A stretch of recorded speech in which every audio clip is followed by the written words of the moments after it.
Sisters menu book. இன்னைக்கு நம்ம பார்க்க போகிற ரெசிபி மட்டன் கோலா உருண்டை. ரொம்பவும் சிம்பிளாக டேஸ்டியாக கொத்துக்கறி வச்சு எப்படி மட்டன் கோலா உருண்டை பண்ணுறதுன்னு பார்க்கலாம்.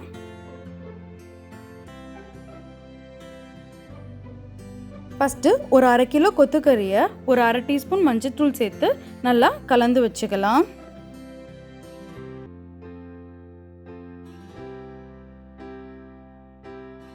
அடுத்து கிரைண்டரில் 1/2 கப் பெரிய வெங்காயம், 1/2 கப் பொட்டுக்கடலை, 1/2 கப் தேங்காய் சேர்த்து லேசாக தண்ணி தெளித்து கிரைண்டர் ஆன் பண்ணி விட்டுக்கலாம்.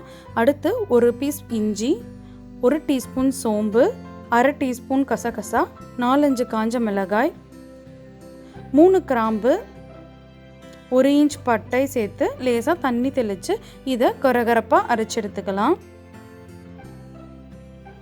இப்போ இது நல்லா அரைப்பட்டுருச்சு. இந்த மாதிரி வந்ததுக்கப்புறமா கொஞ்சமாக உப்பு சேர்த்து, உப்பு கரெக்டாக இருக்கணும், காரம் கொஞ்சம் அதிகமாக இருக்குதான்னு பார்த்துட்டு எடுத்து வச்சுருக்க கொத்துக்கறியை இது கூட கொஞ்சம் கொஞ்சமாக சேர்த்துக்கலாம்.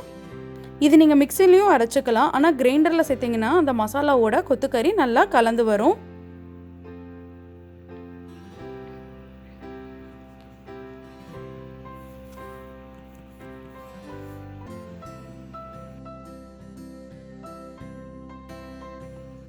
இப்போ இந்த அரைச்சி எடுத்திருக்க கொத்துக்கறியோட 2 டேபிள் ஸ்பூன் அரிசி மாவு சேர்த்துக்கலாம். இந்த அரிசி மாவு சேர்க்கறதுனால இந்த மட்டன் கோலா உருண்டை உதிராமல் உடையாமல் வரும். கையிலையும் இந்த மாதிரி எண்ணெய் தடவி இந்த கொத்துக்கறியை விரிசல் இல்லாமல் சின்ன சின்ன உருண்டைகளாக உருட்டி எடுத்துக்கலாம்.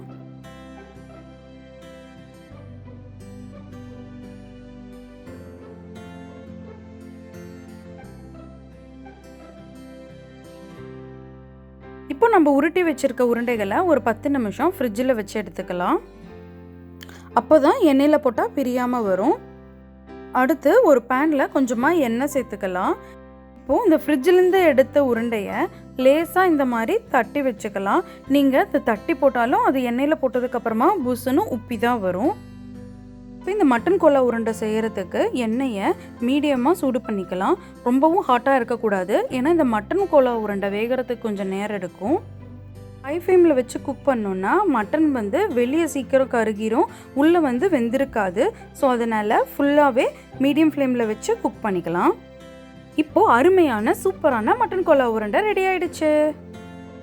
இந்த மட்டன் கோலா உருண்டை மதியம் லஞ்சுக்கு சாதத்தோடு சாப்பிட ரொம்ப நல்லாயிருக்கும்.